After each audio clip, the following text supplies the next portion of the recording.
दोस्तों आज जैसी परिस्थितियां हैं, एक जो सुपर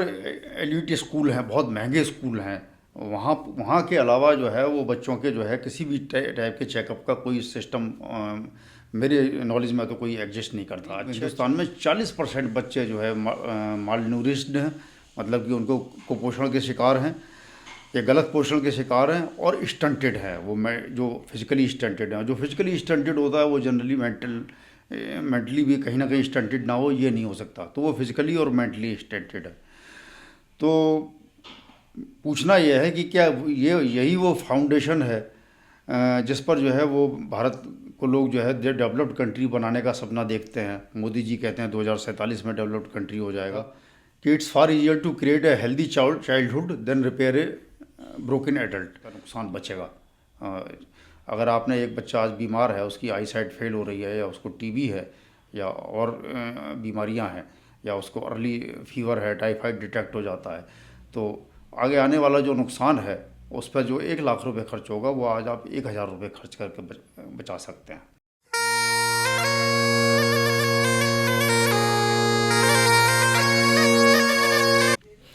नमस्कारम दोस्तों, मैं हूं डीपी सिंह और स्वागत है आपका राज तरंगड़ी की यूट्यूब में फिल्म में। दोस्तों, सामान्यतः राज तरंगड़ी में हमारी चर्चा के विषय होते हैं राजनीतिक, जिनका उद्देश्य होता है धार्मिक।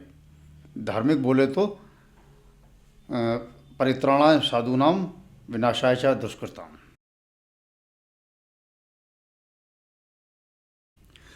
दोस्तों, आगे बढ़ने से पहले चंद सवाल आपके सामने रखना चाहूँगा। अगर एक बच्चा है जो स्कूल में पढ़ रहा है, उसकी आँख में स्क्विंट हो जाता है जो बहुत दिनों तक अनडिटेक्टेड रहता है, या उसकी आई साइट गिर रही है जो बच्चा एक्सप्लेन नहीं कर पाता, पेरेंट्स समझ नहीं पाते, या उसको एनीमिक है वो हैवीली, हालांकि एनीमिक होना बहुत बार दिखाई दे जाता है लेकिन बहुत बार नहीं पता लगता, या उसे टीवी हो रखी है जो एक सामान्य आँखों को जो है वो दिखाई नहीं देती, जैसे कोई एक्सपर्ट ही जो है समझ देख सकता है, या कोई और ऐसी प्रॉब्लम है, तो वो क्या कभी लाइफ में फिर उसके बाद जो है जो बचपन में हो गई और उसके बाद अगर वो बाद में आगे चल के रिपेयर भी हो गई, लेकिन जो उससे डैमेज हो गया है वो कभी डैमेज फुली रिपेयर हो सकता है? बच्चे की हेल्थ पे क्या लॉन्ग टर्म इफेक्ट जो है जो पड़ेगा उसको रिपेयर किया जा सकता है अगर कोई प्रॉब्लम बहुत देर तक चलती रही? और अगर ये जो है वो पेरेंट्स की इग्नोरेंस, गरीब हैं पेरेंट्स, कुछ जानते नहीं हैं, कुछ भी आइडिया नहीं है, जो ज़्यादातर हिंदुस्तान में लोग इतने ही इग्नोरेंट हैं, या केयरलेसनेस है, लापरवाह हैं, जो लोग सक्षम भी हैं वो लापरवाही दिखाते हैं, अपने मसलों में इतने उलझे रहते हैं कि बच्चे की तरफ इतना ध्यान देने का टाइम नहीं मिलता है, स्कूल में एडमिशन करा दिया और छुट्टी। या गरीब हैं जो बहुत बार अफोर्ड नहीं कर सकते सब समझते देखते हुए भी। तो ये क्या सोसाइटी और स्टेट की रिस्पॉन्सिबिलिटी नहीं है जो आखिर फ्यूचर सिटीजन उन्हीं का बनना है, उसका जो सोसाइटी का या नेशन का जो फ्यूचर है वो वही बच्चा निर्धारित करेगा आके, या उस जैसे बच्चे निर्धारित करेंगे? तो अगर पेरेंट्स की किसी वजह से केयरलेसनेस है या इग्नोरेंस है तो क्या सोसाइटी और स्टेट की या नेशन की जिम्मेदारी नहीं है? तीसरा सवाल यह है कि दोस्तों, करीब जो क्रेडिबल स्टडीज़ हैं उसके हिसाब से करीब हिंदुस्तान में 40% बच्चे जो है माल न्यूरिश्ड हैं, मतलब कि उनको कुपोषण के शिकार हैं या गलत पोषण के शिकार हैं और स्टंटेड है। वो मैं जो फिजिकली स्टंटेड हैं, जो फिजिकली स्टंटेड होता है वो जनरली मेंटली भी कहीं ना कहीं स्टंटेड ना हो, ये नहीं हो सकता। तो वो फिजिकली और मेंटली स्टंटेड है। तो पूछना यह है कि क्या ये यही वो फाउंडेशन है जिस पर जो है वो भारत को लोग जो है डेवलप्ड कंट्री बनाने का सपना देखते हैं। मोदी जी कहते हैं 2047 में डेवलप्ड कंट्री हो जाएगा, और डेवलप्ड कंट्री नहीं, विश्वगुरु बनाने का सपना देखते हैं, या भारत के विश्वगुरु बनने का सपना देखते हैं। तो यही वो फाउंडेशन है? ये मेरा आपसे सवाल है। दोस्तों, जैसे कि हमने पिछले अपने एजुकेशन वाले एपिसोड में डिस्कस किया था कि it's far easier to create a healthy childhood than repair a broken adult. कि बच्चे जब बचपन है, बच्चा बड़ा हो रहा है, उसकी ग्रोथ की स्टेज है, तब उस बच्चे को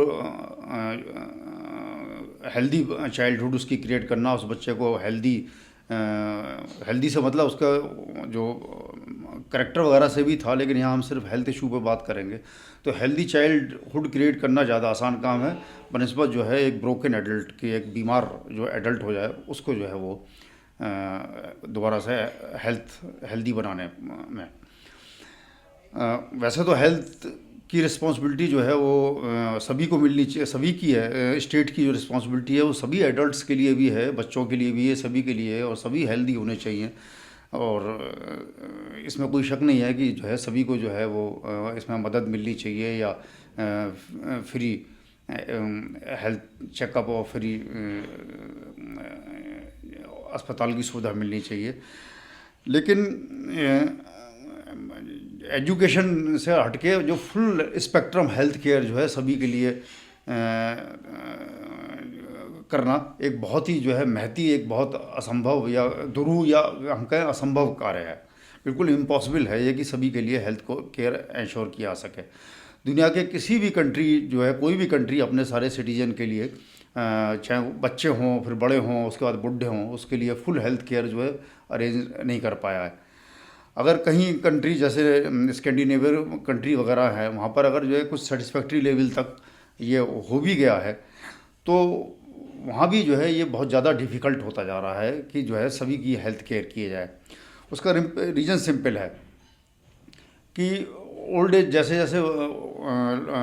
जनरेशन्स ओल्ड हो रही हैं और बच्चे कम पैदा हो रहे हैं, ओल्ड एज लोगों की संख्या बढ़ती जा रही है, तो जो है वो उनके अपकीप का जो वो है और उनकी हेल्थ के जो केयर है वो बहुत थोड़ी पॉपुलेशन के ऊपर उसका बोझ पड़ रहा है। और वो इतने टैक्सेस वगैरह पे करने मुश्किल होते जा रहे हैं कि वो ओल्ड एज हों, जितने भी उनके संख्या बढ़ रही है बुढ़े लोगों की, उनकी केयर कर सकें। और दूसरी चीज़ यह है कि जो नए नए जो है वो डायग्नोस्टिक और मेडिकेयर के जो सब साधन आ गए हैं, और बुढ़ों को जो है मैं कहूँगा कि और ज़्यादा दिन तक, 90 साल के बुढ़े को 92 साल तक ज़िंदा रखने के, या 95 साल के बुढ़े को जो है 98 साल तक ज़िंदा रखने के लिए ये तमाम जितनी महंगी महंगी दवाइयाँ, महंगे महंगे डायग्नोस्टिक्स और टेस्ट वगैरह आ गए हैं। तो ये जो हेल्थ केयर का जो एक आइडियल है कि सभी को हेल्थ केयर मिलनी चाहिए और जितनी भी उनको ज़रूरत है, ये पूरा करना जहाँ पूरी हो भी रही है वहाँ के लिए भी असंभव या बहुत मुश्किल होता जा रहा है। और बल्कि ये कहा जाएगा कि 80 साल का एक आदमी है और अगर वो बीमार पड़ता है, उसे कैंसर होता है या कोई और बीमारी होती है या पार्किंसन होती है, तो उसको 90 साल तक ज़िंदा रखने का खर्चा जो है जितना होता है, उतने खर्चे में जो है कम से कम जो है वो कम एज के 100 बच्चों को जो है वो उनके अगर वो बीमार हैं या उनको कोई हेल्थ की प्रॉब्लम है, वो उनको मेडिकेयर दी जा सकती है। कहने का मतलब यह है कि एक बुढ़े को जो है अगर आप 80 साल से 90 साल रखना है या 90 साल से 95 साल तक ज़िंदा रखना है, तो उस पर जितना खर्चा होगा वो खर्चे से जो है कम जो है 100 बच्चों का जो है वो आप उनको अटेंड कर सकते हैं, उनकी हेल्थ केयर दे सकते हैं उनको। और दूसरी चीज़ ये है कि इसका एक पहलू ये है कि अगर आप जो है एक छोटे बच्चे के जो है हेल्थ चेकअप पर और उसको जो ज़रूरत है उस पर अगर आप आज की तारीख में 1000 रुपये खर्च करते हैं, स्टेट उस पर 1000 रुपये खर्च करती है, तो आप आगे चल के कम से कम जो है वो 1 लाख रुपए का स्टेट को जो है हेल्थ केयर में एक सिमिलर प्राइस से 1 लाख रुपए का जो है वो उसका नुकसान बचेगा। अगर आपने एक बच्चा आज बीमार है, उसकी आई साइट फेल हो रही है या उसको टीबी है या और बीमारियां हैं या उसको अर्ली फीवर है, टाइफाइड डिटेक्ट हो जाता है, तो आगे आने वाला जो नुकसान है उस पर जो 1 लाख रुपए खर्च होगा वो आज आप 1000 रुपये खर्च करके बचा सकते हैं। बुढ़ों के लिए मैंने बताया कि जो है वो रिच कंट्रीज़ के लिए बहुत मुश्किल हो रहा है, और जो हमारे जैसे डेवलपिंग कंट्रीज़ हैं या अंडर डेवलप्ड कंट्री है इंडिया के लिए, वहाँ पर तो कोई मतलब ही नहीं है कि आप 85 साल के बुढ़े को 90 साल तक जिंदा स्टेट केयर पे एक्सपेंसेस पे किया जाए। वो उससे जो है सैकड़ों हज़ारों बच्चों की जो है हेल्थ केयर को जो है दी जा सकती है। बीच की जो एज है 20 से 50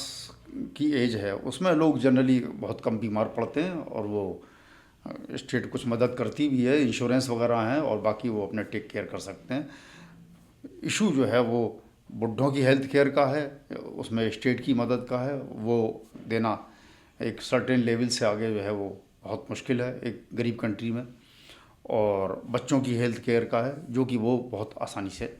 दी जा सकती है, और उस टाइम अगर दे दी जाए बचपन में तो उससे बहुत उसके आगे बहुत फ़ायदे होने वाले हैं।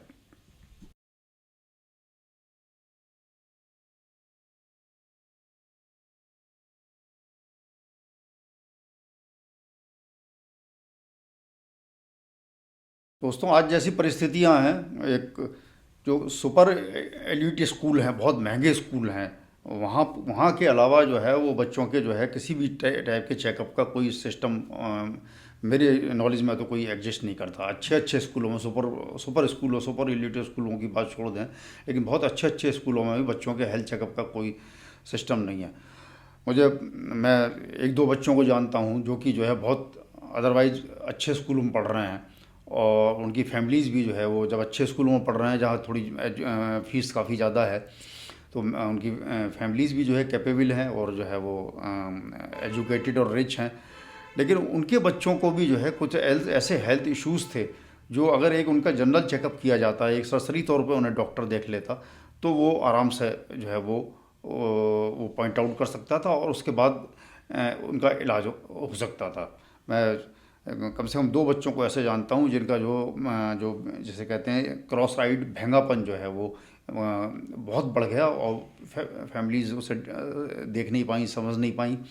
और स्कूल में कोई चेकअप का सिस्टम नहीं था, और वो बच्चे जो है वो हमेशा उसके लिए सफ़र करेंगे। तो ऐसी चीज़ें हैं जो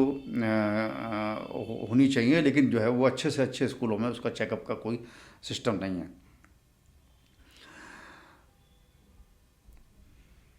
अगर गवर्नमेंट इस चीज़ को अपने ऊपर ले ले, सरकार ले ले, जिसको जैसे कि मैं आगे स्कीम प्रपोज करूँगा,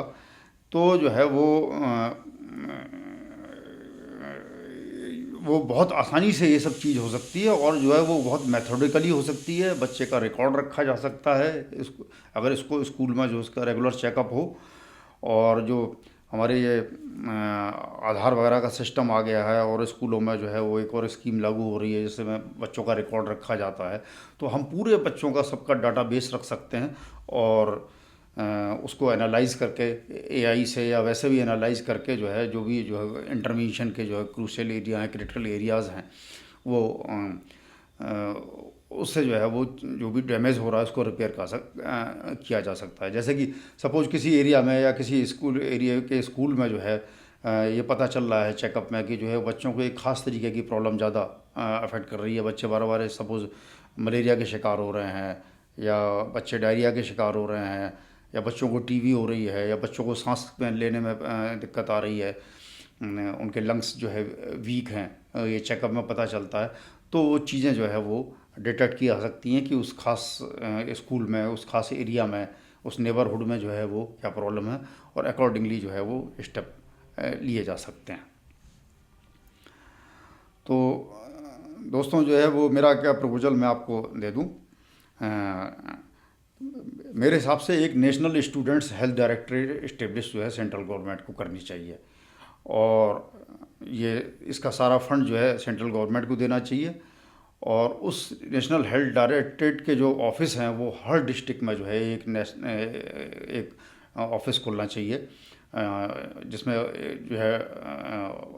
मैं तो कहता हूँ तहसील में भी खुलना चाहिए, लेकिन एक डिस्ट्रिक्ट लेवल पे तो खुलना ही चाहिए, जिसमें कि जो है वो उसके जो अधिकारी हों वो डॉक्टर हों, और उसका अपना एक पूरा नहीं तो कम से कम जो है 10-5 डॉक्टरों का जो है स्टाफ हो जो कि चीज़ों को वो मॉनिटर करे, उनका हिसाब रखे। और उसके अलावा जो क्लरिकल स्टाफ वगैरह होता है, कहने का मतलब यह है कि हर डिस्ट्रिक्ट में जो है एक नेशनल स्टूडेंट हेल्थ डायरेक्टरेट का ऑफिस होना बिल्कुल मस्ट है, अगर हमें अपना जो है कंट्री का फ्यूचर और सोसाइटी का फ्यूचर इम्प्रूव करना है। ये चीज़ इतनी नेगलेक्टेड है, इतनी मेरी समझ में नहीं आता कि क्यों इतनी नेगलेक्टेड है, जिसकी कि इतनी ज़रूरत है, जो इतनी आसानी से और इतने जो कहा जाए सस्ते में की जा सकती है। तो आगे यह है कि हर बच्चे का जब स्कूल में एडमिशन आता है, वो प्री नर्सरी में, उसका जो है वो चेकअप होना जो है वो मस्ट है। थोरो चेकअप, टेस्ट वेस्ट जो होने हैं वो भी डॉक्टर जानते होंगे कौन से डिजनेटिव टेस्ट हैं जो छोटे बच्चों के होने चाहिए। और उसके बाद जो है वो थोरो टेस्ट के बाद जो है हर 2 साल पे उसके थोरो टेस्ट होने चाहिए, और एक एनुअल जो है जनरल चेकअप होना चाहिए। और वो जो हेल्थ डायरेक्टरेट है, स्टूडेंट हेल्थ डायरेक्टरेट, वो बच्चे का पूरा सब जो है वो उसको रिकॉर्ड रखेगी, और जिससे कि पूरी बच्चे की फ़ाइल क्रिएट हो, वो आगे उसके आने वाले जो है टाइम के लिए भी बहुत काम आएगी, और जो है गवर्नमेंट को मॉनिटर करने के, और इंटरवेंशन कहाँ होना चाहिए, पूरी एक हेल्थ का एक पूरा जो है डाटाबेस जो है वो अभी से तैयार हो जाएगा, जो कि जो है वो हमारे आगे आने वाली जो जनरेशन है उसको जो है हेल्दी रखने में वो बहुत मदद करेगा। इसके बाद जो है जो ये हेल्थ चेकअप है, वो ऑफ कोर्स हेल्थ डायरेक्टरेट में डॉक्टर वगैरह रहेंगे, लेकिन वो जनरली जो है वो मैनेजरियल रोल में रहेंगे या मॉनिटरिंग रोल में रहेंगे। और बाकी जो टेस्टिंग वगैरह का काम है, जो रेप्यूटेड एजेंसी हैं, जैसे सपोज लाल पैथ लैब, अपोलो डायग्नोस्टिक वगैरह सब, या और भी इस टाइप की तमाम हैं, उनको टेंडरिंग के थ्रू जो है आउटसोर्स किया जा सकता, उनको दिया जा सकता है। और चूँकि मास स्केल पे, बहुत बड़े स्केल पे होगा, तो इसमें जो है वो उनके रेट ऑफ कोर्स बहुत कम रहेंगे। जैसे एक मेरा व्यू है कि एक बच्चे का अगर थॉरो टेस्टिंग की जाए, जो कि बच्चों के लिए रिकमेंडेड हो, उसमें ये नहीं है कि सारे के सारे जो है जितने बड़े लोगों के लिए रिकमेंडेड होते हैं वो सब टेस्ट हों, लेकिन एक जनरल चेकअप और टेस्ट वगैरह हो, तो उसे 1,500 रुपये या 2,000 रुपये पर चाइल्ड में वो आराम से जो है वो हो सकता है। तो एनुअल एक्सपेंडिचर जो हमारा एक एस्टीमेट लें कि 2 करोड़ बच्चे करीब स्कूल सिस्टम में एंटर करते हैं। इसके अलावा जो है वो 12th स्टैंडर्ड तक जो है वो, अगर आप हर 2 साल में जो है थॉरो ये चेकिंग और टेस्टिंग करते हैं, तो 8 करोड़ बच्चे और हो गए। तो उन पर जो है वो मेरे हिसाब से करीब 10,000 करोड़ रुपए के आसपास खर्चा आएगा, और आप इसको 20,000 रुपये करोड़ कर लें। उसके अलावा जो है वो जो भी मदद दी जा सकती है बच्चे को, सपोज़ बीमार बच्चे हैं, एनीमिया से पीड़ित हैं, उनको सप्लीमेंट देना, उनको न्यूट्रिशन देना, या अगर कोई टीबी से बच्चा पीड़ित है, उसका इलाज होना, या जो भी कुछ है। बहुत से बच्चे तो हेल्दी होते हैं, नेचुरली हेल्दी होते हैं, बहुत से बच्चों का इलाज अगर बच्चों को पेरेंट्स को पॉइंट आउट करा दिया जाए तो जो है वो खुद ही करा लेंगे, लेकिन बहुत से नहीं भी करा पाएंगे। तो उन बच्चों पे मैं समझता हूँ कि ऑन एन एवरेज जो है 3,000 रुपये सालाना से ज़्यादा खर्चा नहीं आ सकता। ये मैं बहुत ज़्यादा करके बता रहा हूँ। तो अगर 3,000 भी आता है, और हमारे जो है वो 12th स्टैंडर्ड तक करीब 30 करोड़ बच्चे हैं, तो उन पर जो है वो 80-90 हज़ार करोड़ रुपए जो है वो खर्चा आएगा। तो टोटल मैक्सिमम मैक्सिमम बिल्कुल उस पर 1 लाख करोड़ जो है हमारे, या $12 बिलियन जो है कि खर्चा आएगा, जो कि हमारे जो है जो 30 करोड़ बच्चों को जो है वो आगे जो आने वाले सिटीजन्स हैं, पूरी जनरेशन है, सारी एंटायर जनरेशन है, जिन पे हम जो है भारत का भविष्य बनाना चाह रहे हैं, डेवलप्ड कंट्री बनाना चाह रहे हैं, तो उनको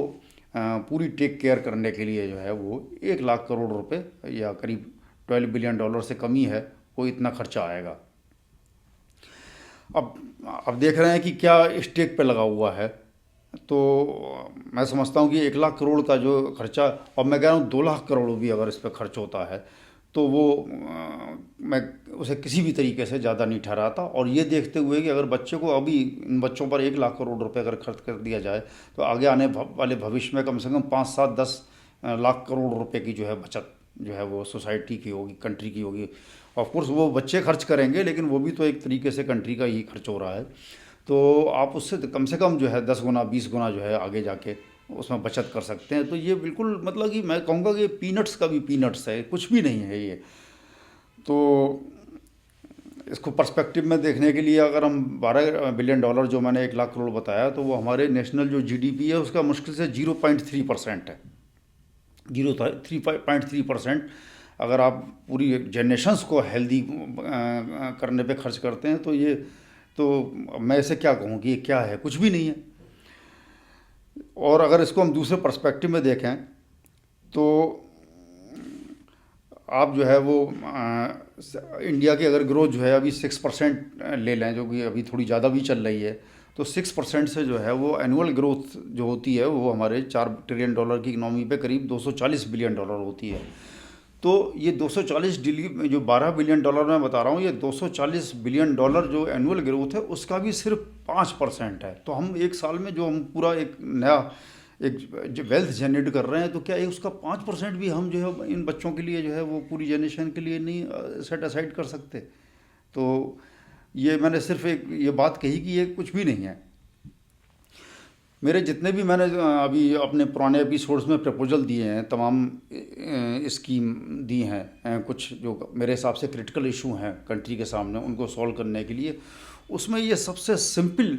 स्कीम है, सबसे कम खर्चा है, बिल्कुल नॉन कंट्रोवर्शियल है, और इसके कॉन्सिक्वेंसेस जो इम्प्लीकेशंस हैं वो बहुत ही फार रीचिंग है। मैं मतलब दावा करता हूँ कि जो है वो ये स्कीम को आप बेटर तो कर सकते हैं, दो आप लोगों के कमेंट आएंगे उसको, और बाकी लोग हैं, ज्ञानी गुणी लोग बैठे हुए हैं मुझसे, बहुत बहुत बेटर तो किया जा सकता है, लेकिन इसको क्रिटिसाइज या इसको कंट्राडिक्ट नहीं किया जा सकता। तो ये एक बहुत सिंपल सी स्कीम थी। और ये एक वो आर्किमिडीज वाला लीवर है, जो आर्किमिडीज कहता था कि मुझे जो है आप एक प्रॉपर लीवर दीजिए तो मैं पूरी धरती को उससे जो है पलट सकता हूँ। तो ये वो लीवर है एक छोटा सा, जो सही लीवर है, जिससे कि जो है वो पूरी एक तरीके से मैं कहूँगा कि जो है वो हिंदुस्तान का जो है भविष्य जो है वो पलटा जा सकता है। तो मुझे उम्मीद है कि जो है वो हमारे मोदी जी जो 2047 तक जो है इंडिया को डेवलप्ड कंट्री बनाने का जो है ऐलान उन्होंने कर रखा है, और एक आगे पता नहीं आगे चलकर विश्व गुरु भी जो है वो बनाना चाहते हैं, ऐलान कर रखा है, तो वो इसे सुन रहे होंगे। तो दोस्तों आज के लिए इतना ही। आपके कमेंट्स इनवाइटेड हैं, जिन्हें हम आगे जब और ये सब टॉपिक्स आएंगे तो उनमें ऑफ कोर्स उनमें इनकारपोरेट करेंगे। मिलते हैं अगले एपिसोड में नई थीम और नए जज्बे के साथ। एपिसोड आपको अच्छा लगा हो तो लाइक और सब्सक्राइब कर दीजिए। जय हिंद, जय हिंदू।